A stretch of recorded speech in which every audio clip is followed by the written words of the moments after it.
Malaysia, and also Prof, the speaker tonight, Prof. Osman Bakar, and the rest of my colleagues all over the world. We have Prof. Osman, we have 87 participants, or 88 now, and we have this brother as far as Brother Farhad from Toronto, Canada.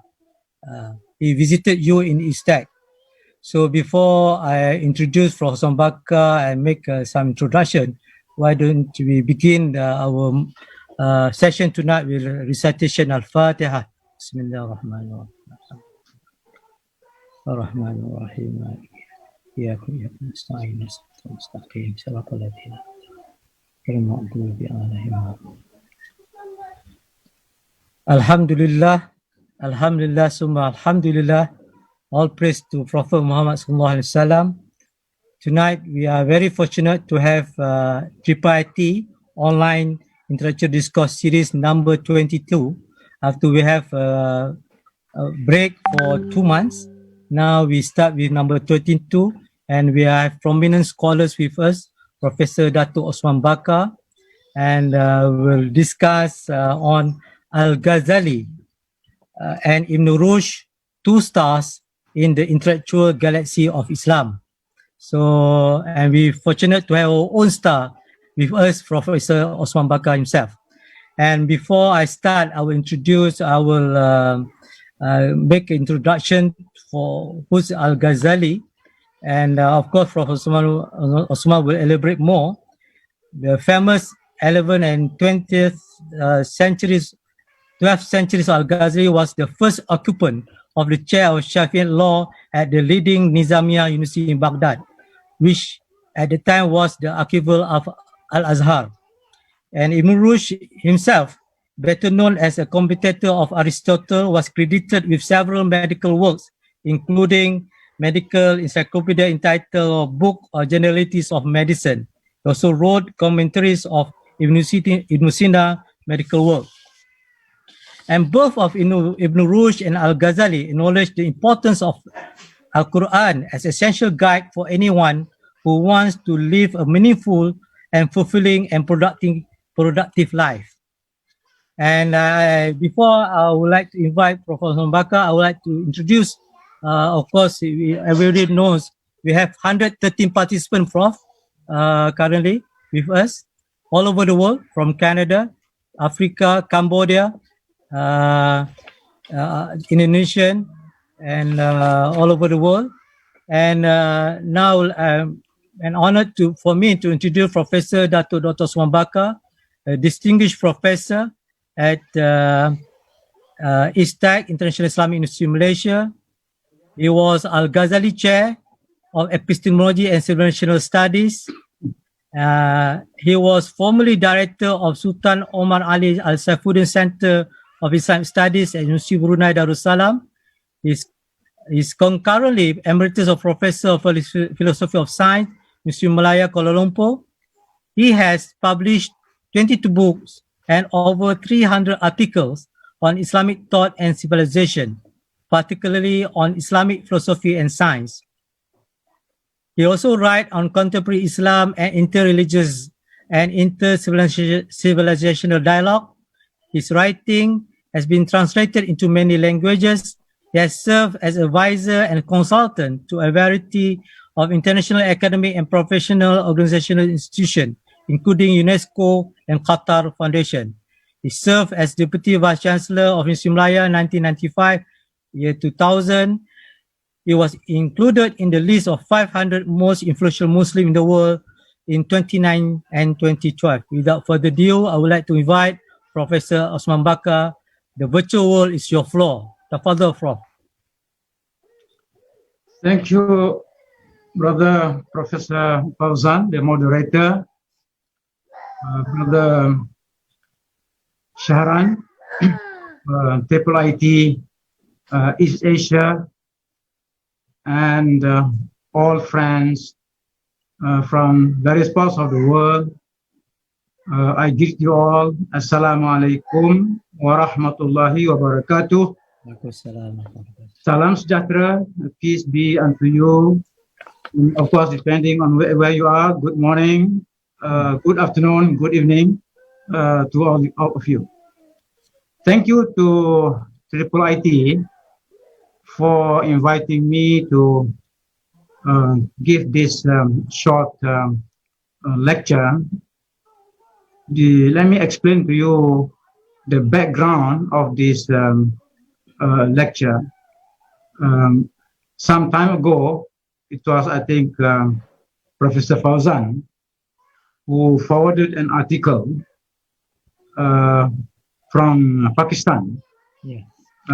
It was an article in which the writer talks about how, in sense, the difference between Al-Ghazali and Ibn Rushd, because the author taking the side referred to the controversy between the two figures, and he took the side of Ibn Rushd, criticizing, on the other hand, Al-Ghazali as someone who was responsible for the decline of science and intellectual life in Islam. And because of that article, I made some comments, and then I think some of the members of another group, WhatsApp group, thought that it might be a good thing if a lecture be held on the subject, because there's so much misunderstanding, so much misconception, and also the false, basically, things that are not factual about the history of Islamic thought. So I took up the offer by IIIT to make this, to give this lecture. And of course, once agreeing to talk about these two, how should I phrase the topic? So I came up with this topic, Al-Ghazali and Ibn Rushd, two stars in the intellectual galaxy, or the intellectual galaxy of Islam. The idea, and it was deliberate on my part why I use those terms. First, of course, when to use the word galaxy, I could have make it smaller in scope, talks about the universe, but I thought it even bigger, so as to embrace more things, more diverse things within the Islamic history itself, because basically the idea is that I would like to accept both of them as two important figures in Islamic intellectual history, and not just question of saying that I would like to choose either one, but that does not correspond to the true reality in Islamic intellectual history. Now, that was the background of this lecture. Now, we know very well that the religion of Islam, as contained in the Quran and in the Sunnah of the Prophet ﷺ, created a large intellectual universe of ideas.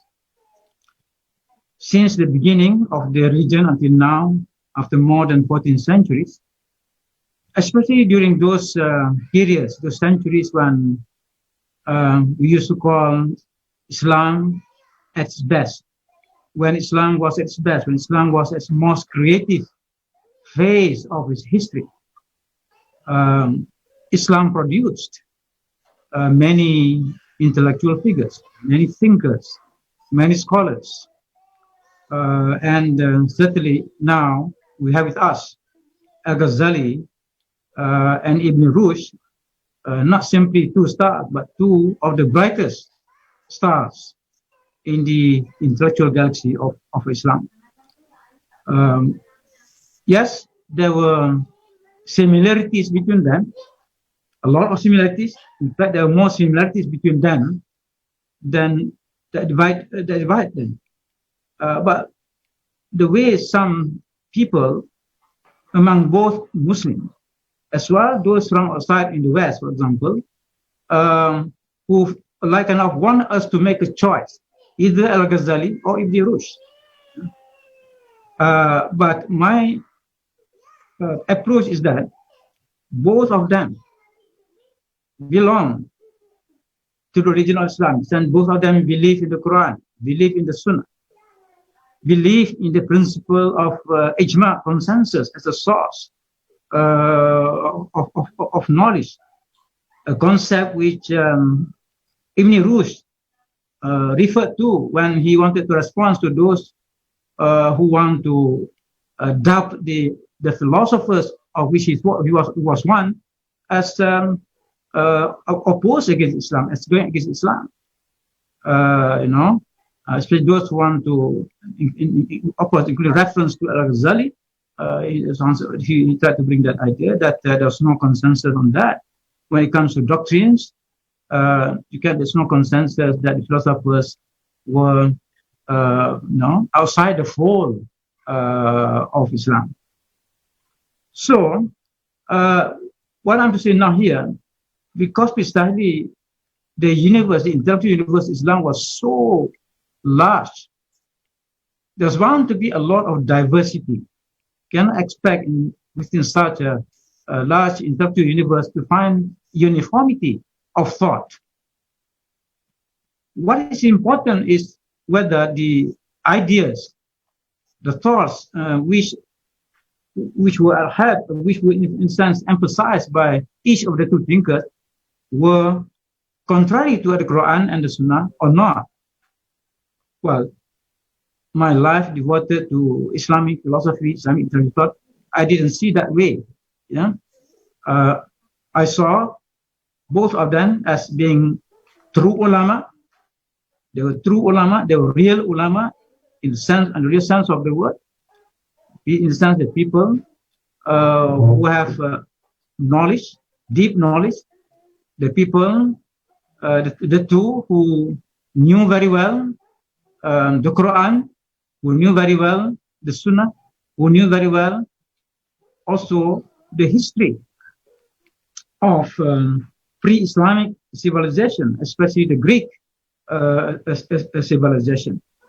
So it is important to take note of that. In fact, if you look at the two, they were both trained in the religious sciences, the sciences of the Sharia.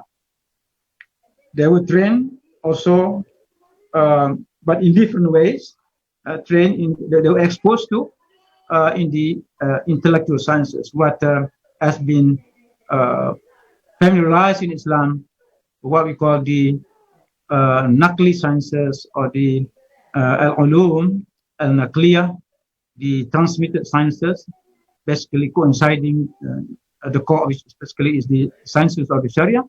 And then you have also the other branch, the major category of the sciences, what we call the intellectual sciences or the rational sciences, referring to the Al-Ulum, Al-Aqliya.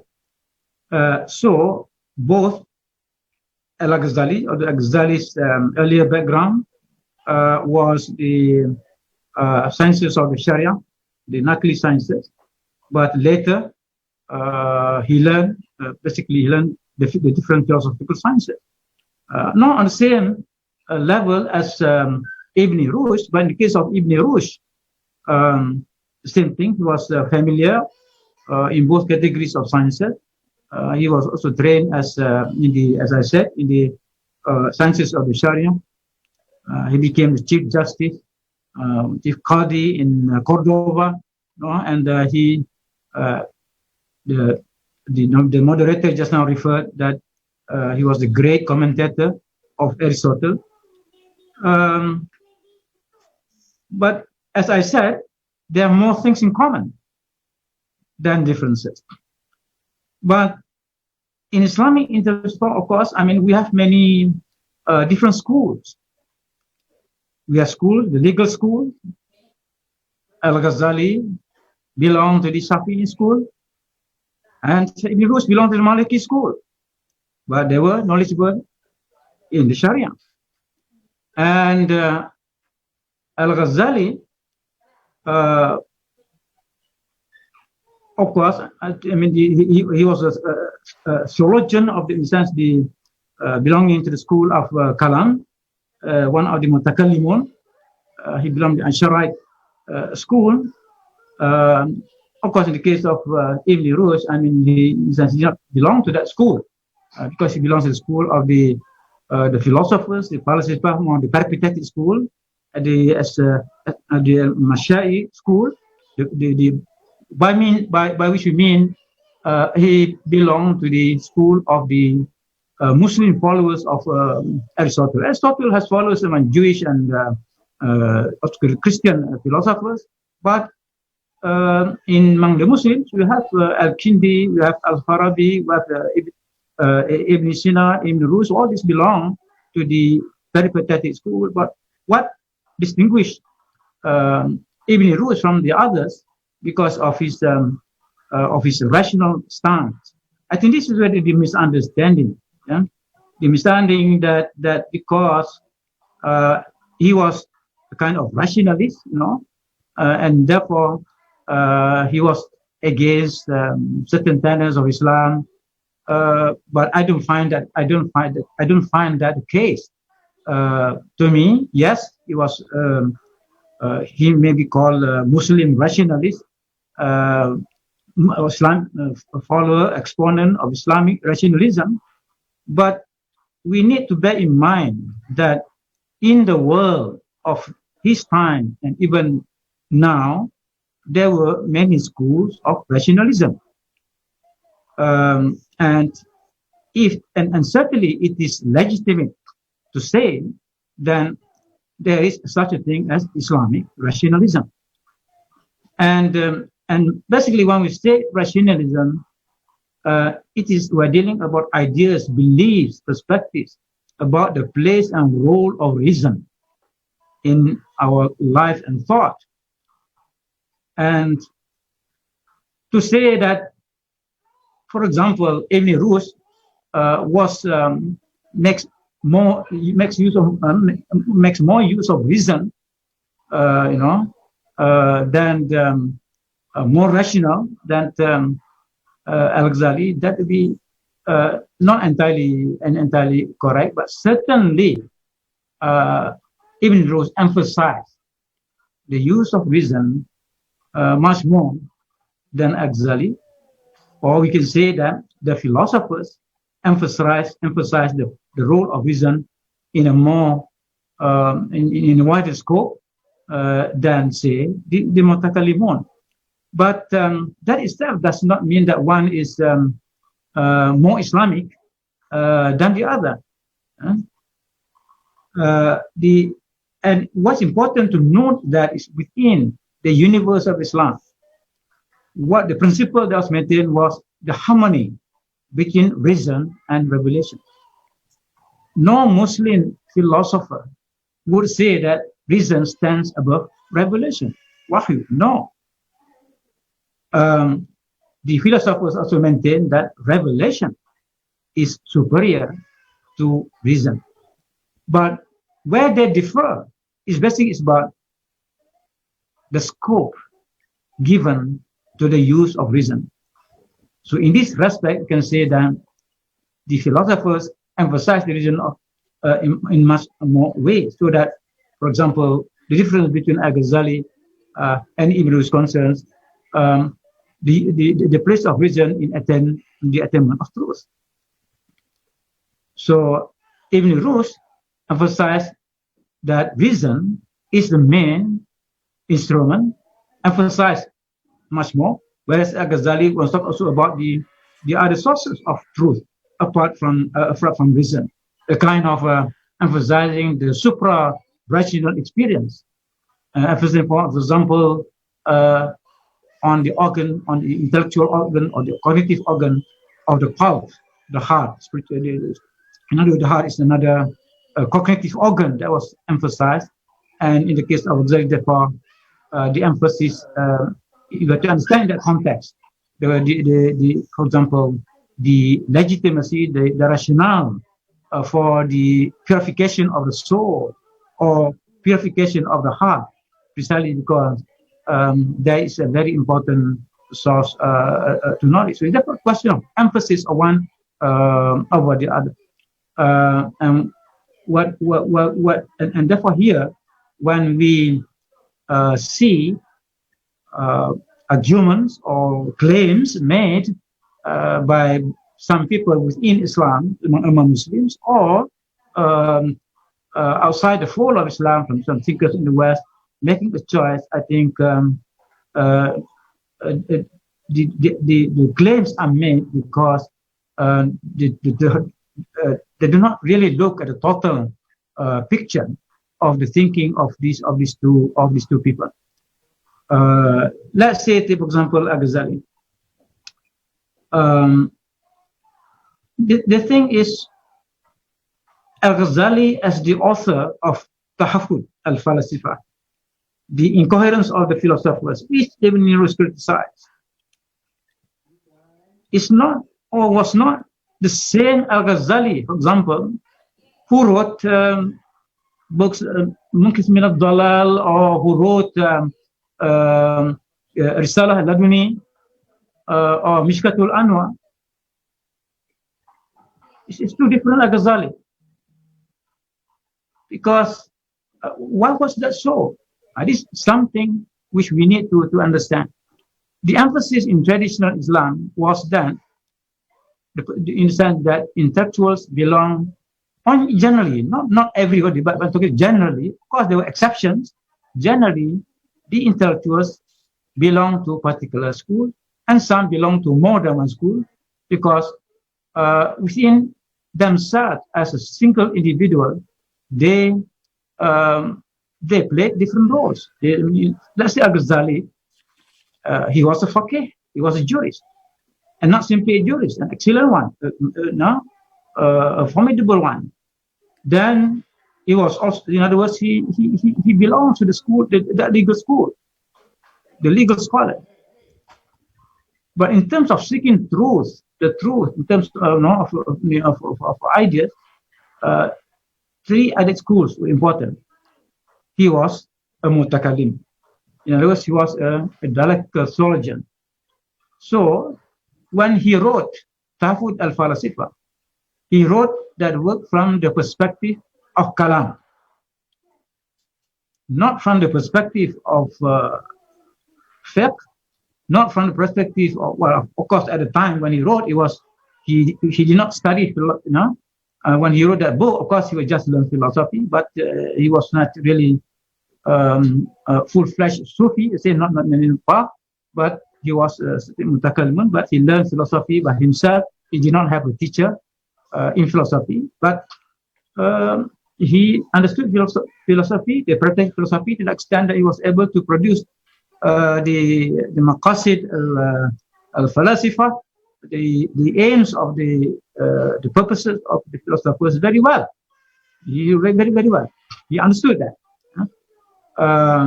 So he was, but he wrote, or rather he wrote that book, the Tahafud al-Falasifa, the incoherence of the philosophers, as a mutakallim.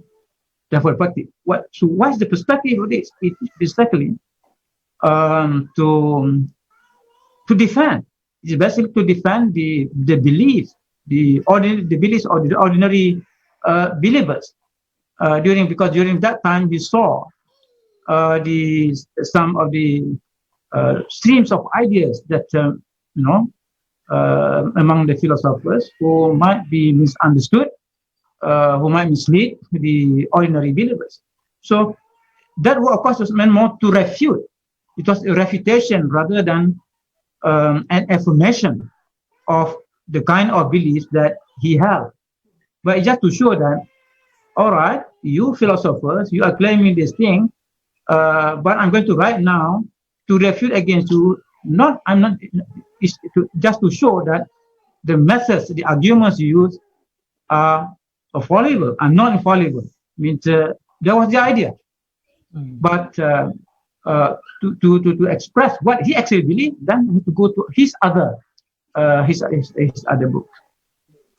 So you see, I think this it's important to observe that. And of course, later on, he left the Nizamiya University in Baghdad to lead a Sufi life.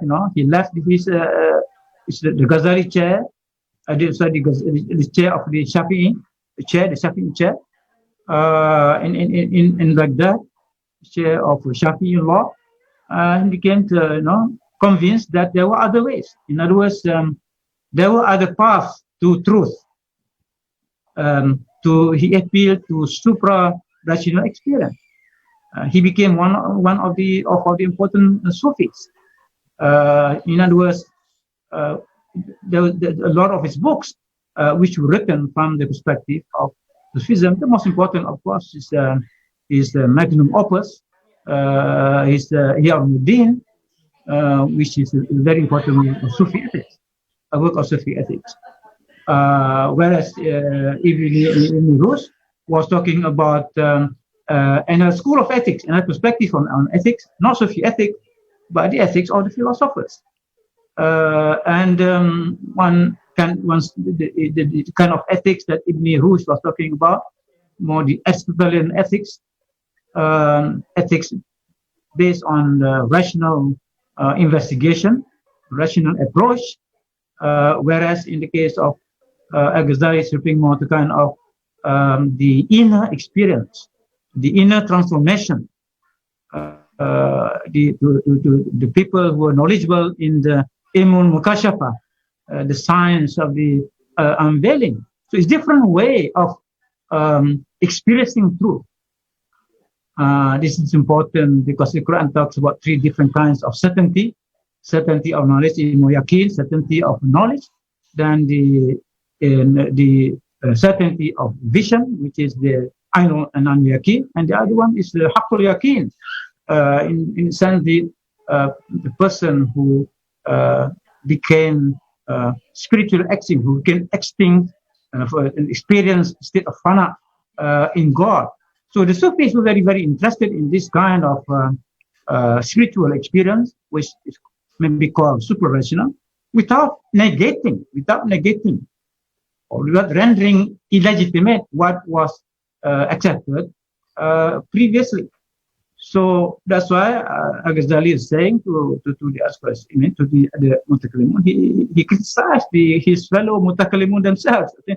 Although I come from the same school, but there are things which I don't agree, he said, with regard to philosophy, because yes, there are things that he cannot accept from the philosophers, but there are many other things like logic, mathematics, and so on.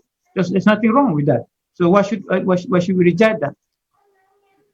With that kind of attitude, Al-Ghazali became, in a sense, to me, one thing that we should remember about Al-Ghazali is that he created a synthesis, basically, a synthesis of Kalam, philosophy, and Sufism. He created that synthesis in his thought. So this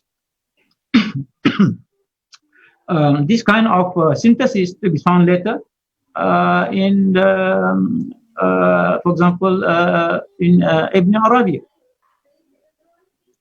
So coming back to this, when to talk about similarities and differences between Al-Ghazali and Ibn Rushd, we realize the importance, each role, each of them played in the history, not only in the history of Islam, but even so in the history of the West.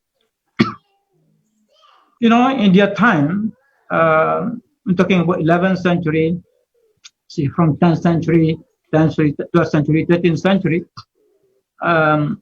one way of showing that you are somebody, you are famous, is to see whether you have a Latin name. So if you have a Latinized name, then you will be famous, So that's why in the rules and so on, the Averroes, Susan as Averroes, and of course the most influential, the most famous of the Muslim thinkers in the Latin world, and even Al-Ghazali also has a Latinized name, Al-Ghazali. So both of them were known to the West. But unfortunately, I think in the case, especially of Ibn Rushd, he was misunderstood in the Latin West.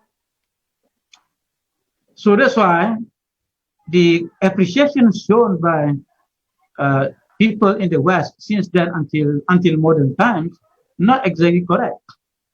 I refer to the one person.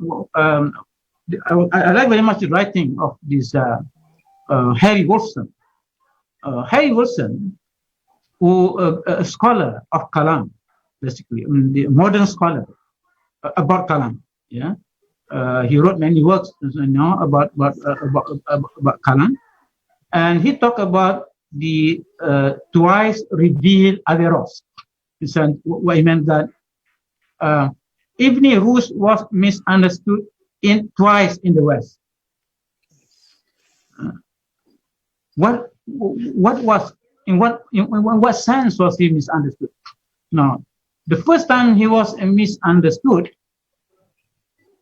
or the first misunderstanding about Ibn Rushd was done.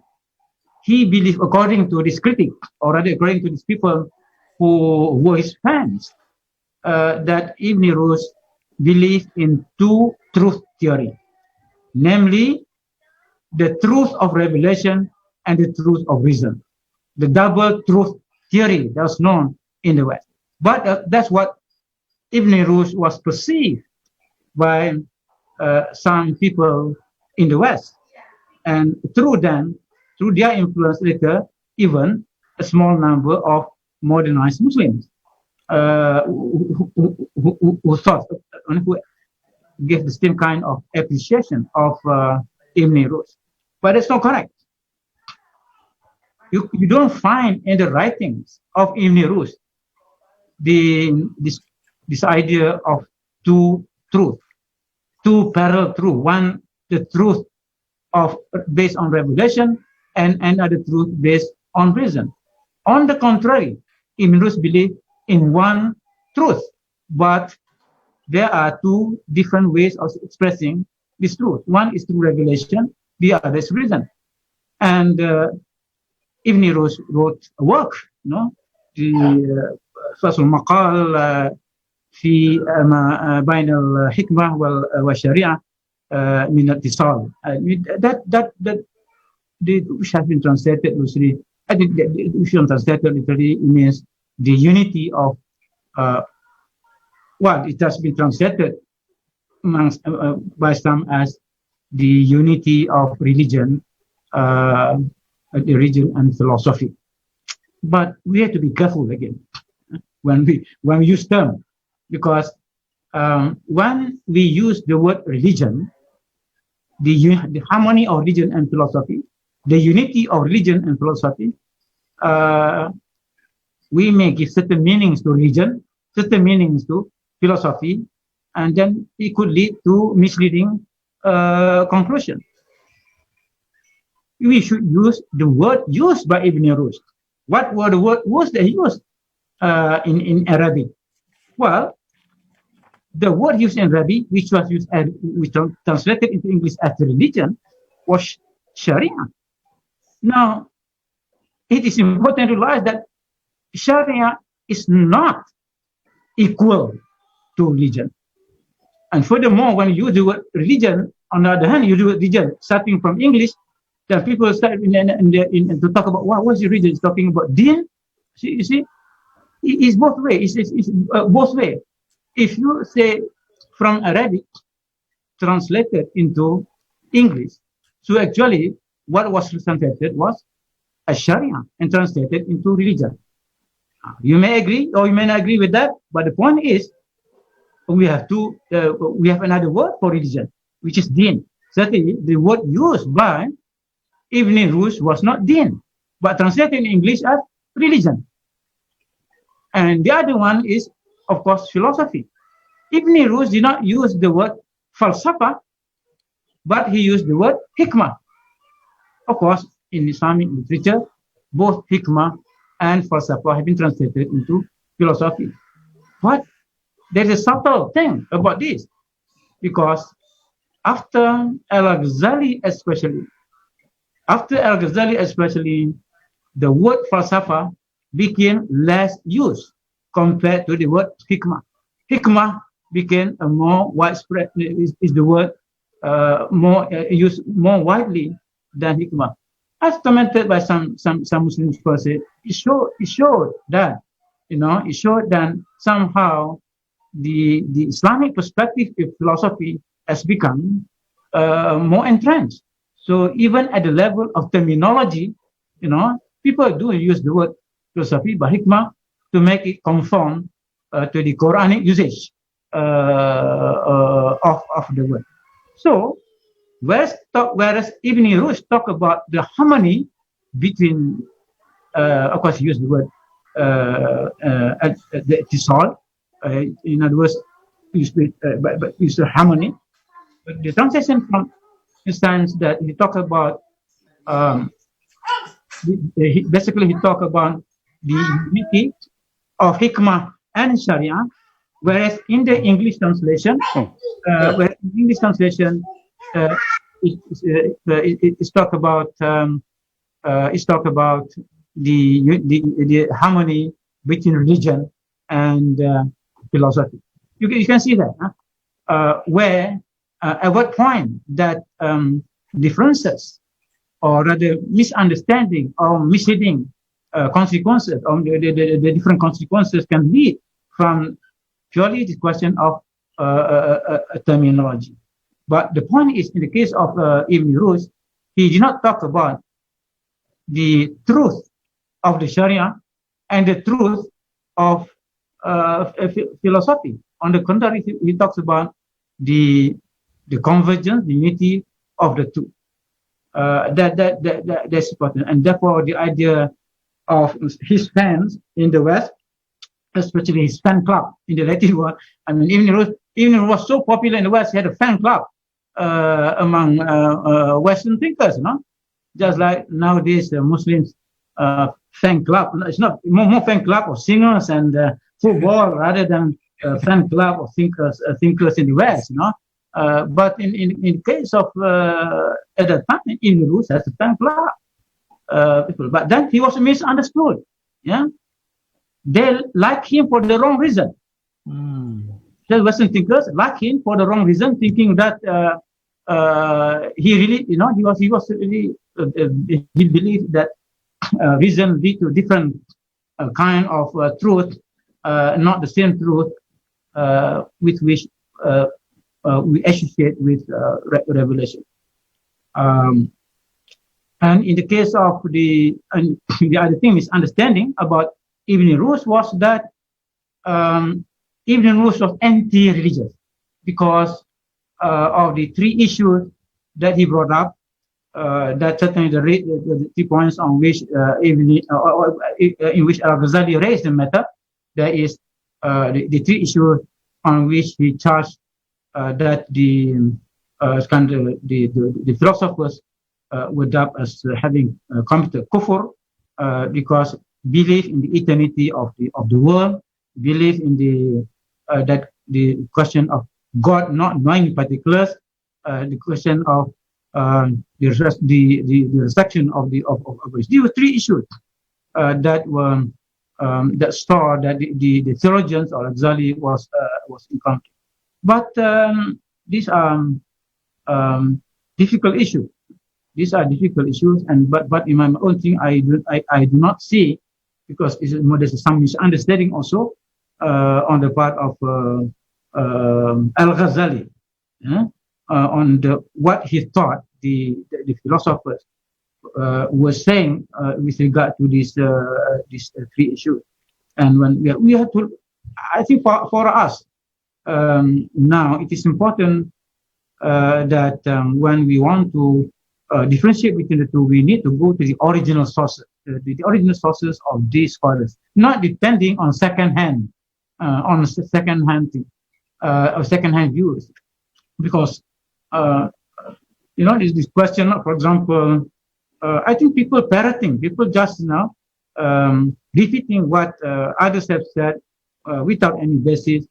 On the one, with regard to Al-Ghazali, they say Al-Ghazali is to be accused, is responsible for the decline of science, and people talk about a showdown between Al-Ghazali and Ibn Rus, as if that they met each other and they lived at the same time, living contemporaries. But that's not the case. I mean, they forgot that, Al-Ghazali died in 1111. Yeah. Whereas Ibn Rus was born only in 1126, right? Later only then. So how can you see that one scholar, American scholar, who was of course very critical of Al-Ghazali, he said he mentioned the showdown between Al-Ghazali and Ibn Rus. I thought a showdown, for example, you see the cowboy film, The High Noon, the hero and the bad guy drawing pistol. But it's not.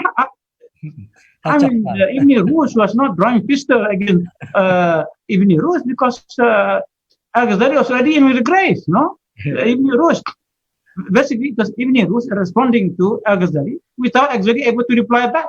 Possibly, if Ghazali was still alive, he would have said, if he wrote the Tahafut al-Falasifa, Ibn Rus wrote Tahafut al-Tahafut, so maybe he will write another one, Tahafut al-Tahafut, the Tahafut al-Philosophers, but that was the case. So what happens is that some people who try to interpret Al-Ghazali, who want to interpret Ibn Rus, so it's their interpretation who make the difference between the two look, very, very, very, very, very, very large, they kind of divided too far. I think, but that was not the case. Certainly, I think my own study of the history of Islamic science and Islam, it would be wrong to say that Al-Ghazali dealt a knockout to science. And it's as if that science was demolished by Al-Ghazali and never recovered or something. But that wasn't the case. Yeah? What was true was that philosophy took a new form because of the critique of Al-Ghazali of the peripatetic philosophy of the Mashai school. Philosophy in Islam took a different form. Not only, of course, on the outside, as it just not terminology, turns to hikmah, but then philosophy was not just based on reason, but based also upon other sources. That is important to realize.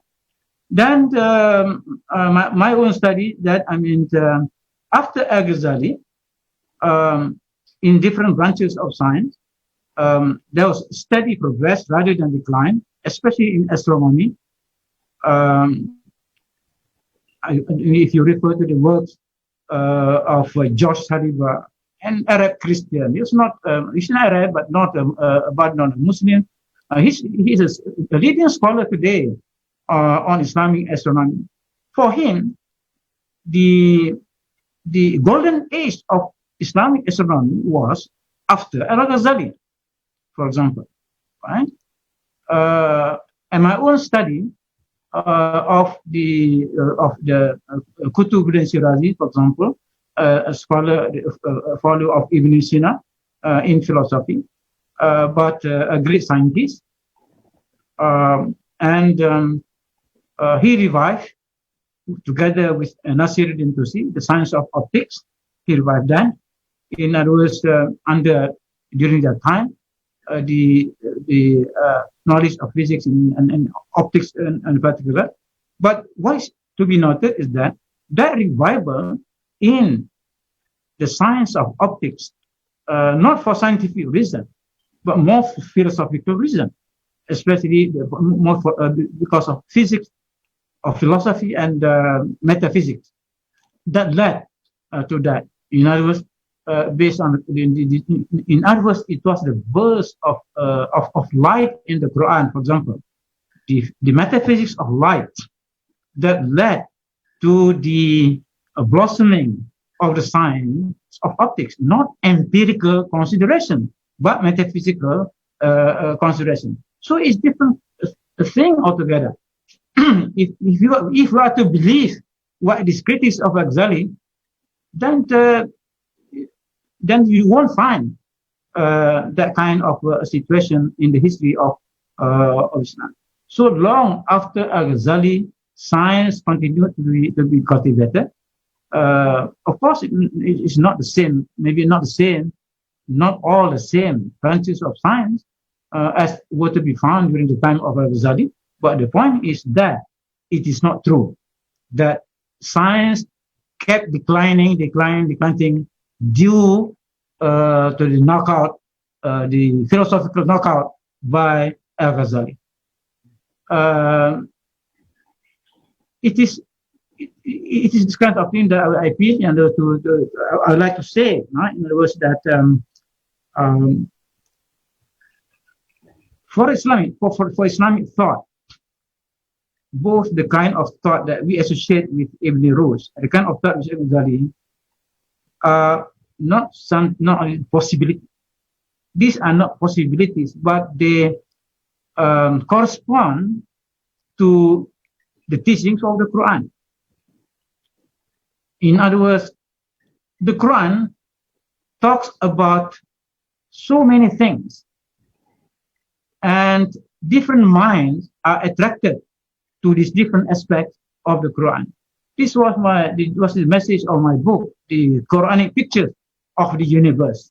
In other words, the Quran talks about the universe from so many different angles. It's as if that the Quran takes, if the Quran is a camera, it takes different pictures of the universe. So some scholars, some scientists prefer to study certain pictures, neglecting the other pictures, whereas another group of scientists prefer to study the other pictures.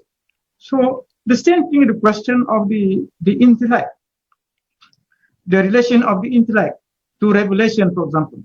There are many different ways of looking at the relationship between revelation and reason. It's not just one way. So Al-Ghazali emphasized one way of looking at the relationship. Ibn Rushd looked at another aspect of that relationship. Now, there are different ways of looking at the relationship between creator and creation. Again, this is the problem. The moment we use the word creator, but this is English word. This English word. So misunderstandings can arise because we are using English words whose meanings do not really correspond to what the Quran is using. Because you see, when I see the word create, God create, God the creator, and creation. Well, normally, most of the time, people use the word khaliq, Hulk.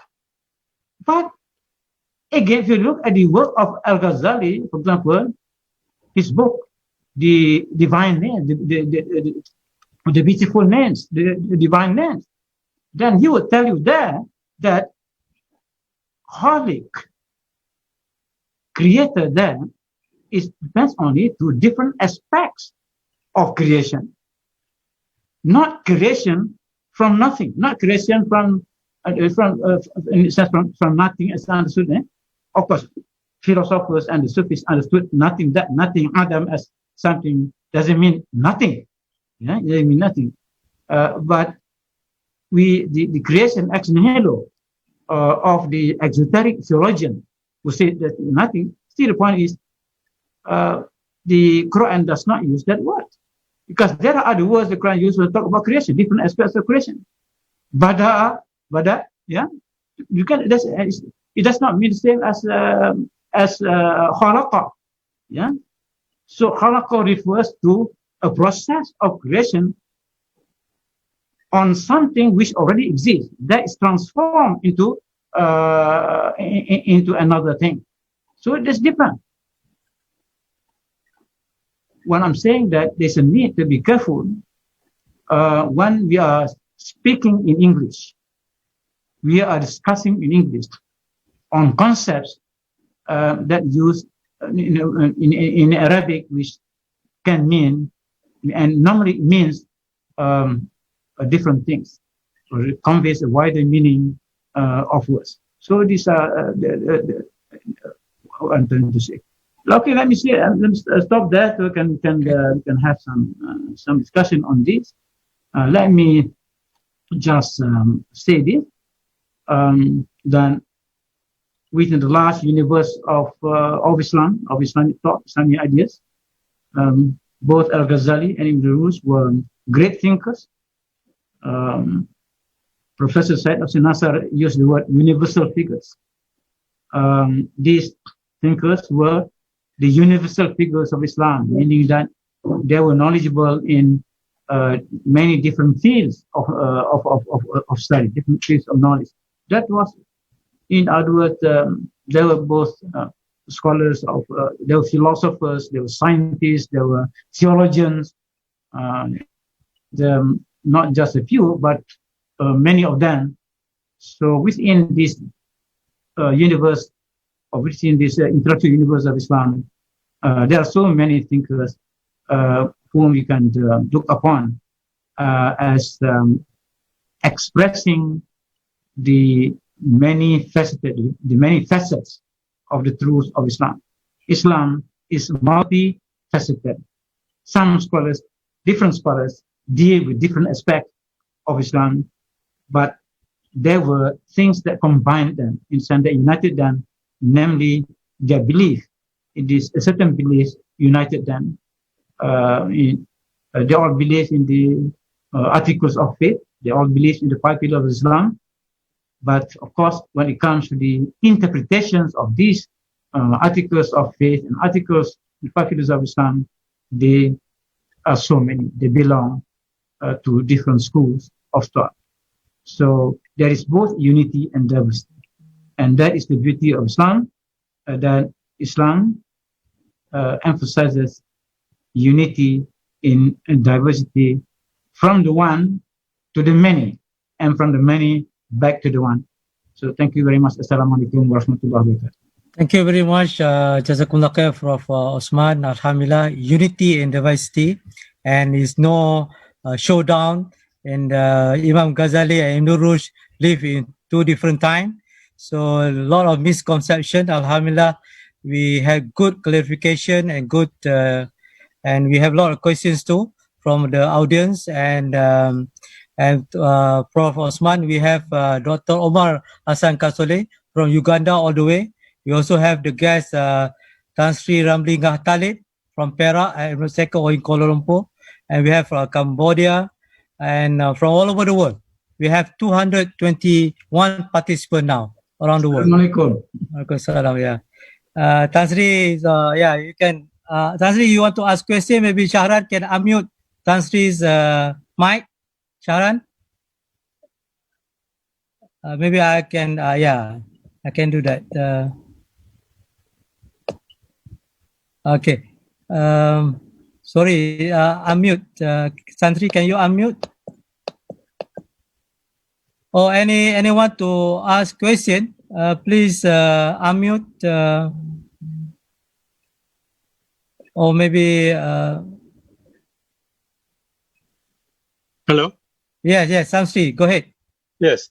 I just got out with because there was a bit of hassle at the beginning, so I missed about 15 minutes of Professor's talk just now. Yeah. In the end, but I still was able to catch up one of the main themes of Imam Al-Ghazali, and that is with him and his alleged confrontation with Ivan Rose or Ivan Rush and Ibn Sina. It's true that that these critics look as if regarded as if all these 3 or 4 other philosophers, including, of course, Al-Ghazali, were living at the same time. I was also taken aback by these allegations, and when I searched further, I really found that they were decades apart, and it was not possible for them to confront each other during each other's time when each other was living. So one of the main aspects that people and intellectuals, some philosophers, I think especially from the West, came out with that with Imam Ghazali, the science floundered, and then he was more concerned with revelation, more concerned with domestic affairs, with more concerned with the domestic affairs of Muslims, rather than higher ethics and philosophy. And this seems to be the theme of attack, the core of attack by Western philosophers toward Imam Ghazali.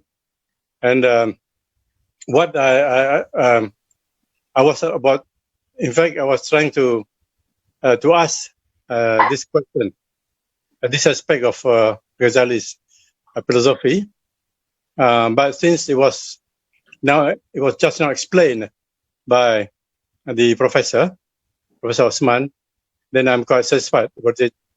So that actually is my comment on this matter at the moment. Thank you, Tan Sri. Prof. Osman, you have any comment on that? Well, thank you, Tan Sri. In fact, an easy way to refute those who make the allegation is for them to read Al-Ghazali's book, Munkit Minad-Dollar, which is available in both English and Malay. In English, called Deliverance from Error.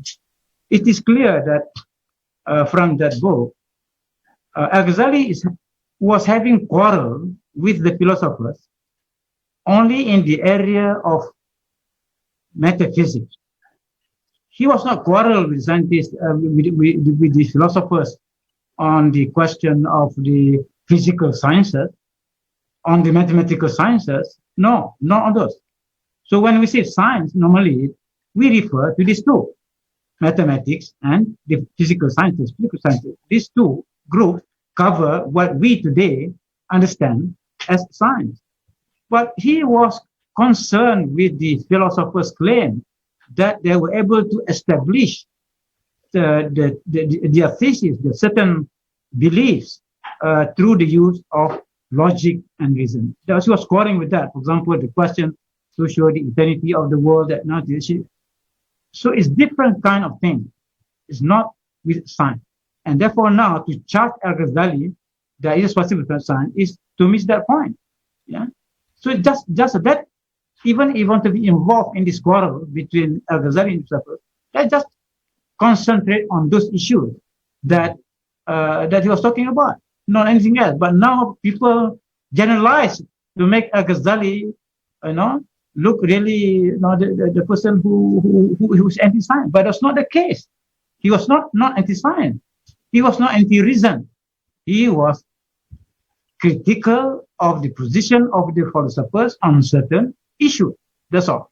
Okay, Prof, I have two questions on chat room. One from Samsul Idul Adha. The question is, if Ibn Rushd is Ibn Rushd a representative of Athari or textualist school in his theological doctrine, especially in the book Kash Minhaj al-Adila and Al-Qaid Ahl al-Millah? First question, Tan Sri, Prof. And then another question from Brother Noordin. Prof. Osman, please explain more about Ibn Rushd's criticism to Muslim philosophers in general. He said that Ibn Rushd felt that the philosophers had made a mistake in understanding Aristotle because at that time Aristotle's idea had been mixed with other ideas. So one of Ibn Rushd's important project is to purify Aristotle. This is another question. So I think two questions for time being. Well, I mean, these are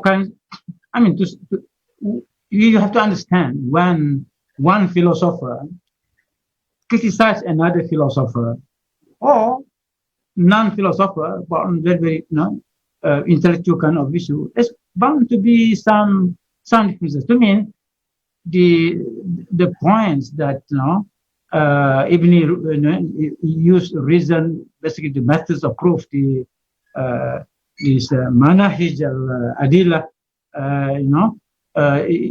the question of this referring to the place and use of logic, mantiq, and we must know that Ibn Rushd was a great follower of Aristotle in the art of logic. He considered himself as being truer than anybody else.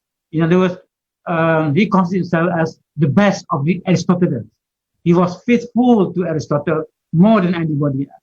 All right, I mean, there's no problem with that. If you want to make that, yeah. If he believes that Aristotle is really the person whom he should emulate, I think as long as the things he maintains are not contrary to the truth of Islam, there's no problem with that.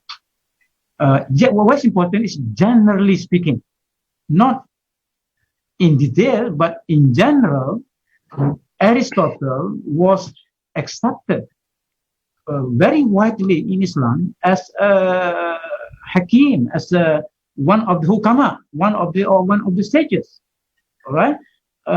So Plato, Aristotle, among the Greeks, were accepted by the Muslim philosophers, even by Al-Ghazali as theistic philosophers, meaning those who believe in God, those who believe in the last day, those even who believe in the divine laws, very much in the line with the Quran, the idea that each prophet has been given an aqidah and as a law, a sharia. Different prophets, different sharia, and so it's not against Islam.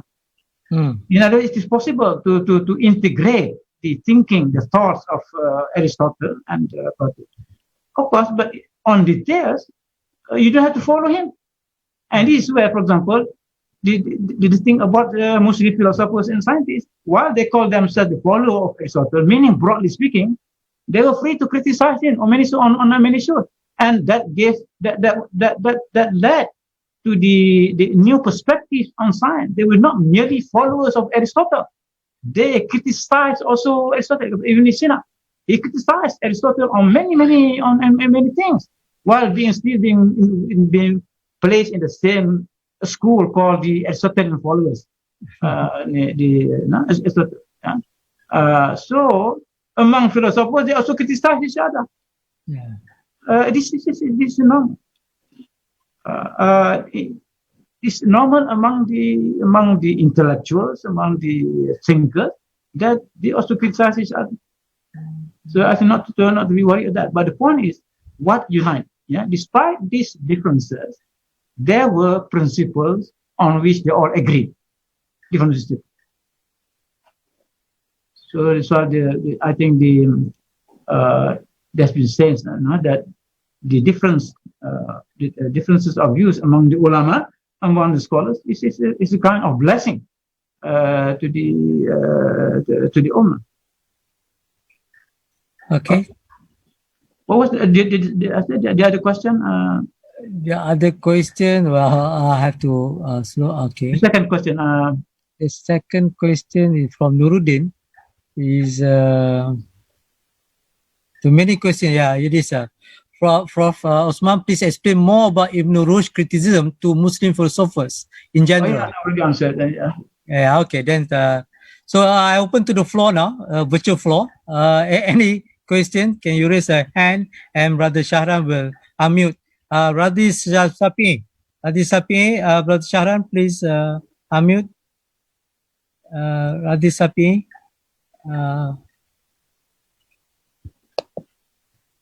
Okay, sorry. Yes, Radis. So go ahead. Can you hear me? Yes, loud and clear. Because this is direct speak to laptop. Islam. Prof, haven't seen you for a long time. Yes. People PKP. Assalamualaikum. Islam. Okay, Prof, my question is just this. Because I'm also interested in the sophistic world. During the time of Al-Ghazali, which is about what, 1058 to 1111, yeah? That coincide also to the time of Sheikh Abdul Qadir Al-Jilani, who was considered the Sultan of Saints, which is around 1078 to 1065. Was there ever any encounter between them and any engagement in terms of knowledge? And what did the philosophers like Ibn Rushd lived later say about the knowledge, the sophistic knowledge of Sheikh Abdul Ghazali? Do they have any sort of engagement at all? Thank you, Brother Radi. Osman? Well, I have studied the personal encounters between what was important was that is more in terms of the history of ideas, the kind of ideas that of course, I mean, the Sufism has existed long before Al-Ghazali, even at the kind of Sufism which involves conceptualization, philosophization. What you call just now, we are more interested to see what kinds of personal encounters, which I don't go into that, into that. Maybe they don't encounter each other, but the ideas, was there any engagement in terms of what, let's say, the knowledge as brought by Sheikh Al-Qadirani? He had a lot of followers, thousands of people he converted in Baghdad. So there's got to be some sort of, even if it's not personal engagement, maybe some comments from the philosophers or Ibn Ghazali about that. Well, we're talking basically about the Sufi school, about Sufism. Yes.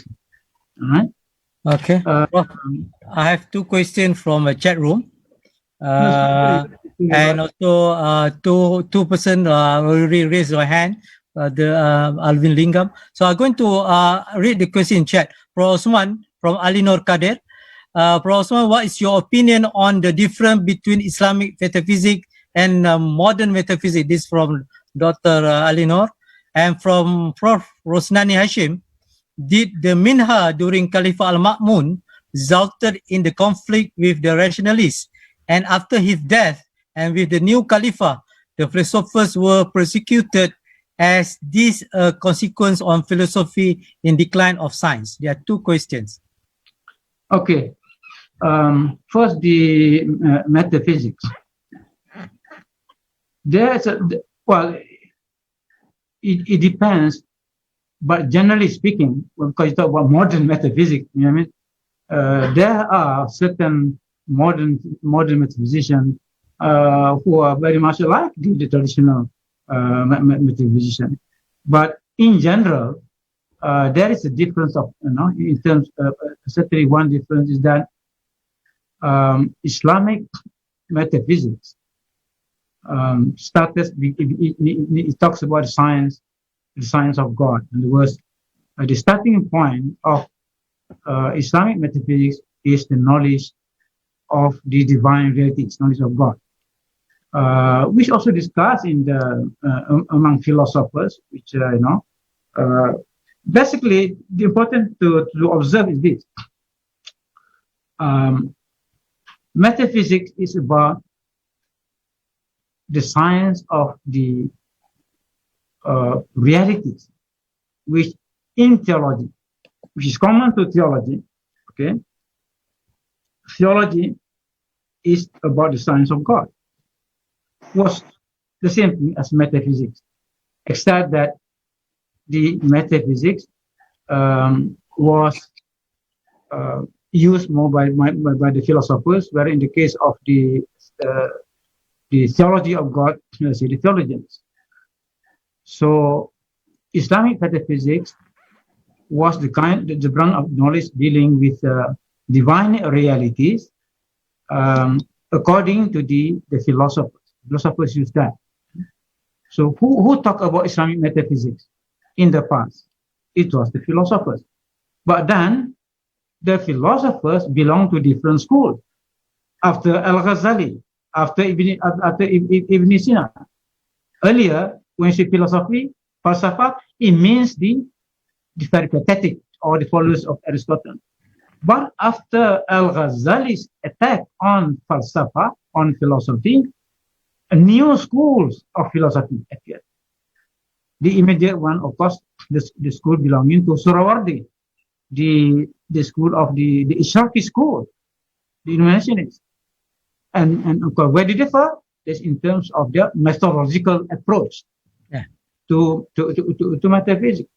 But the principles of metaphysics discussed by the philosophers are the same principles which the theologians talk, which Al-Ghazali talks.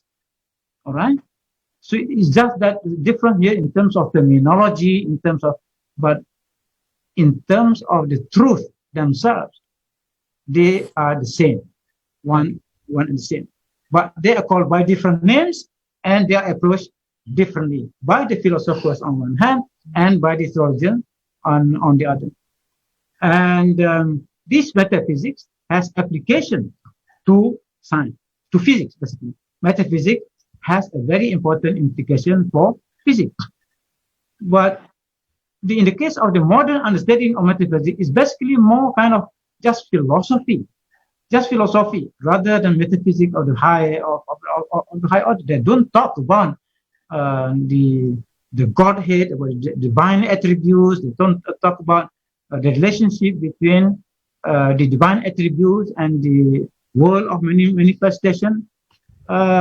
So the word metaphysics used in modern context has lost its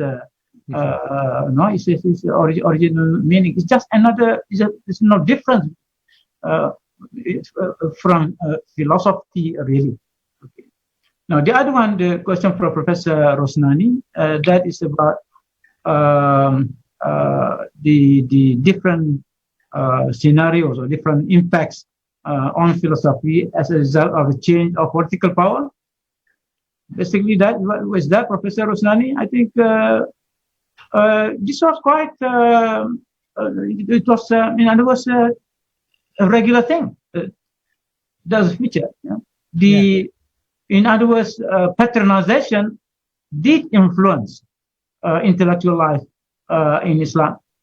So, in the case of Ibn Rus himself, he was one Al-Mansur, different Al-Mansur. This is talking about Spain, about Islamic Spain and Andalusia.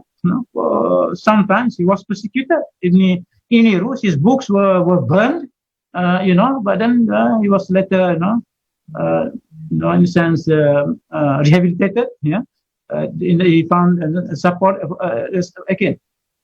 This is a lesson for us. It's a good lesson for us that, in other words, to see that the development of knowledge in Islam also depended on patronization, and scholars have seen the light of day because certain good patronization, but at other times, in the case of the Mu'tazilite time, for example, some scholars were victimized, right? So that seems to look like to be the case. The intellectual life in Islam was dependent on the attitudes, the attitudes of the rulers towards knowledge, and of course, in the case of philosophy, they also suffered the challenge from the ordinary, different from the school of ulama who are against philosophy, for example. So in the case where the rulers have to get the support of the ulama who are anti-philosophy, so philosophy has to take a second seat, as I say, to the back seat, precisely because they don't have the support. So the fate of philosophy in the Islamic world has also been decided by the people in power. Okay. Can I just a short one, Prof. Rosemary. Go ahead. let me make a clarification. What I mean is that during the Me'na, the Khalifah al-Ma'mun was on the side of the Mu'tazilah. They were arguing about that about the Quran as makhluk, remember? And then Imam Hanbali was imprisoned and so on. All those who were against the idea were in prison.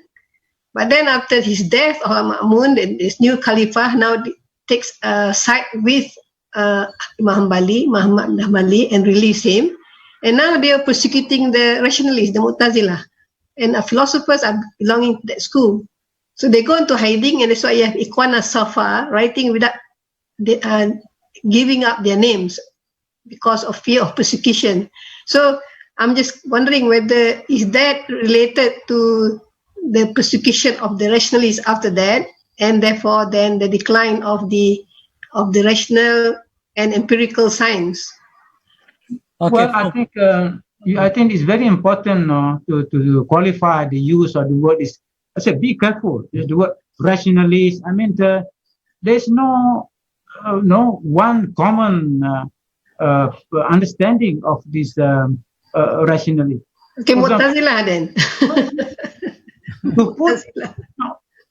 You say rationalist. I'm not. Are you referring to the philosophers? Are you referring to the Mu'tazilah? Mu'tazilah. No, they belong to it. The Mu'tazilites are not the same as the philosophers, although they have something in common, but they are not identical in their views on many issues.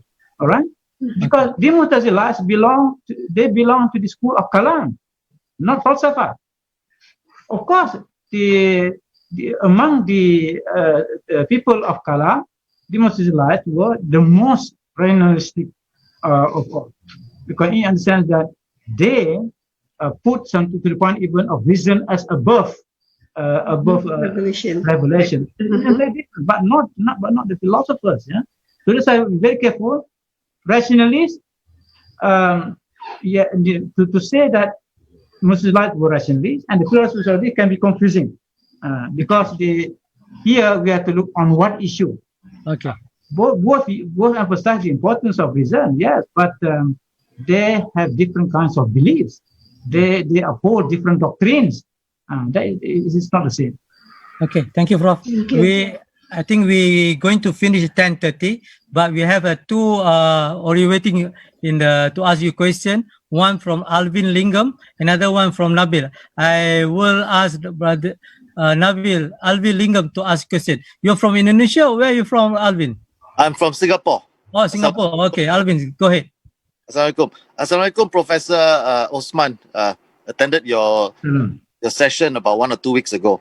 I have a more specific question. So basically, the whole scholarship on this, we're talking about why the Muslim world lean more towards religious orthodoxy as opposed to a position of logic and rationality. So a lot of critique on the how the Muslim world developed post Ghazali, and then of course Ibn Rushd in his book Tahafut al-Falasifa gives specific rebuttals on certain arguments by Al-Ghazali in Tahafut al-Tahafut. So Imam Al-Ghazali specifically, he gave the example of the cotton and the burning of the cotton. He said, when you burn the cotton, you burn the cotton because of oxygen and fire, but Al-Ghazali said, in effect, the cause is God. Whereas Ibn Rushd said, no, you cannot say everything is attributed in this way to God because you have to give effect to reason.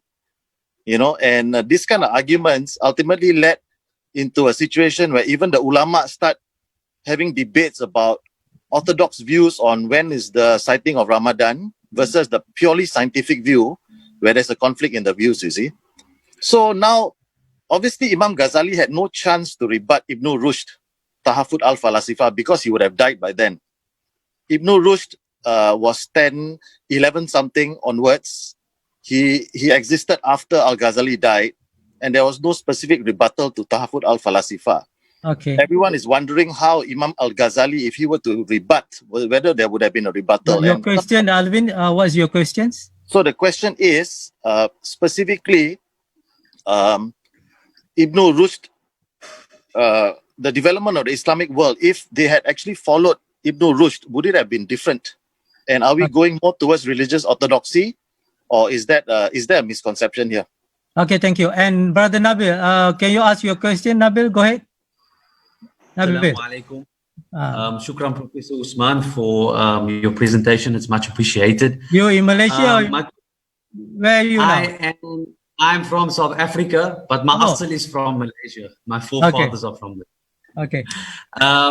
So my question is, did Ibn Rushd, did he embrace to some degree the critique that Ghazali had of the Peripathic philosophers, in particular their misapplication of Aristotelian logic?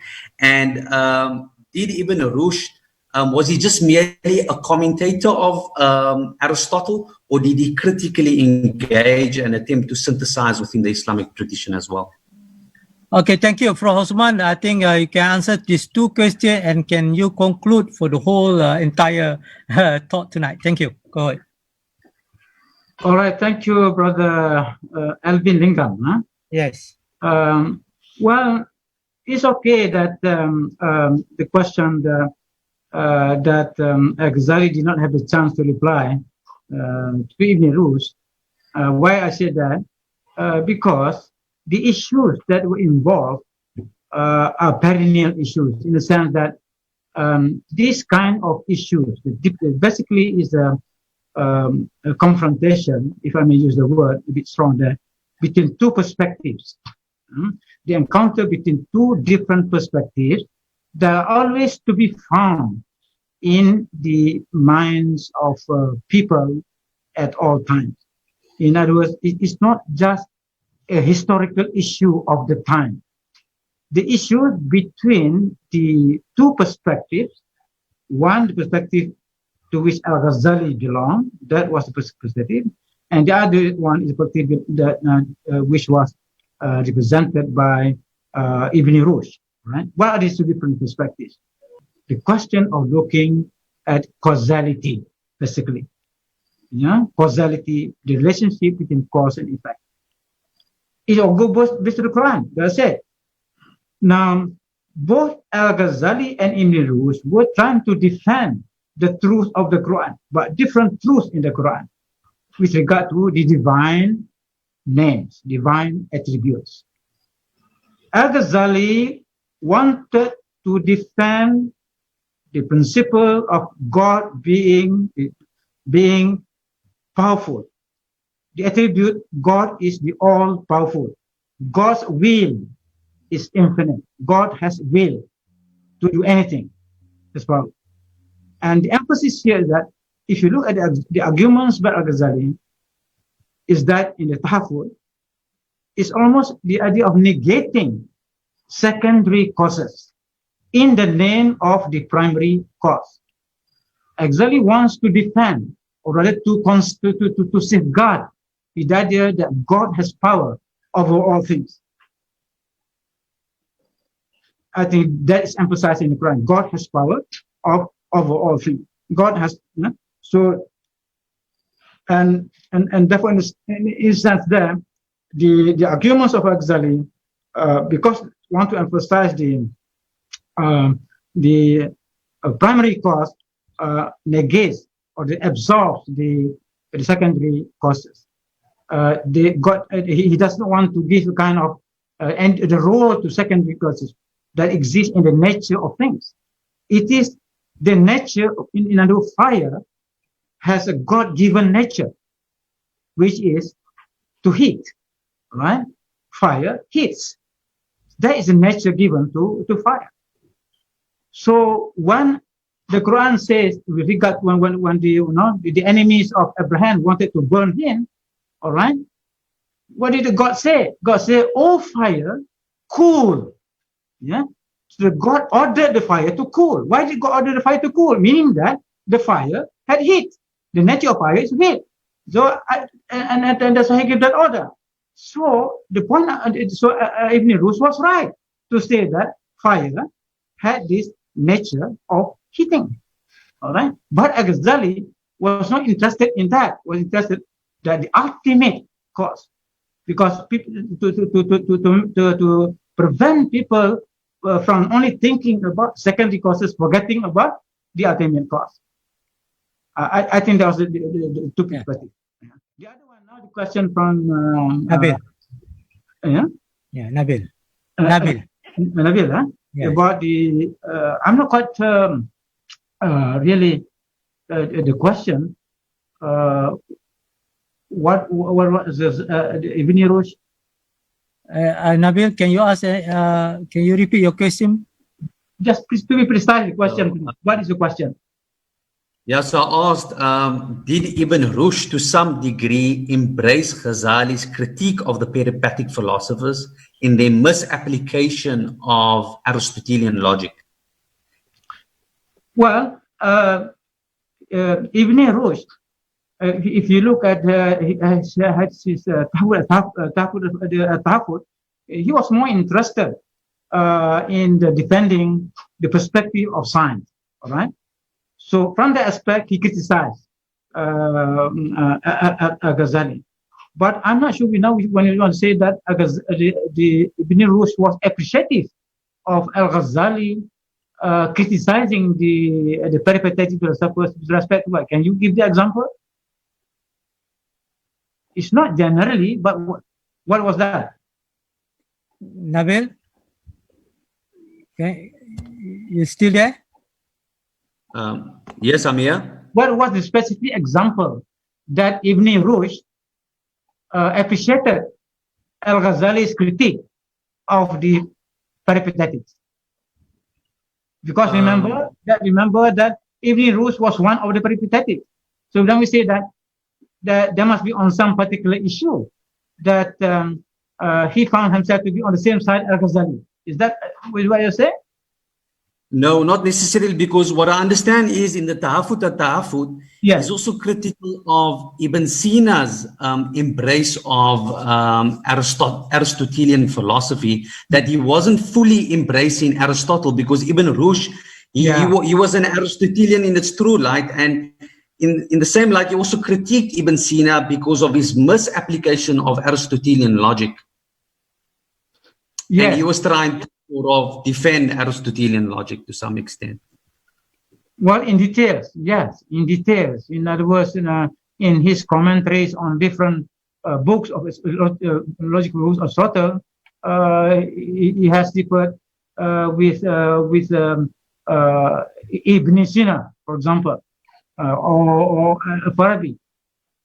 So Al-Farabi and Ibn Sina, for example, although they consider themselves as followers of Aristotle, they do not follow strictly the logic, the logics of Aristotle.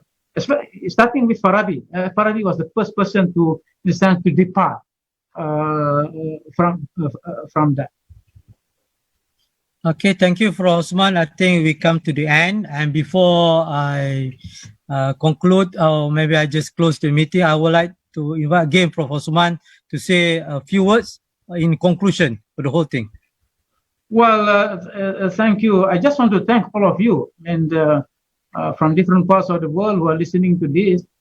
I think I just would like to invite you. I mean, to this thing, which is basically that we need a revival of philosophy in the contemporary world. I think we need to correct the misunderstanding, misconception about philosophy, the role of philosophy. It is very important to understand, to agree with Ibn Rushd here that there is no conflict between religion and philosophy, or between Sharia and philosophy. In fact, philosophy would be the thing, the kind of knowledge that will help us to understand the Quran better, in a sense. Yeah. So the Quran, the Quran will be better understood if we have philosophy. Without philosophy, our ummah will be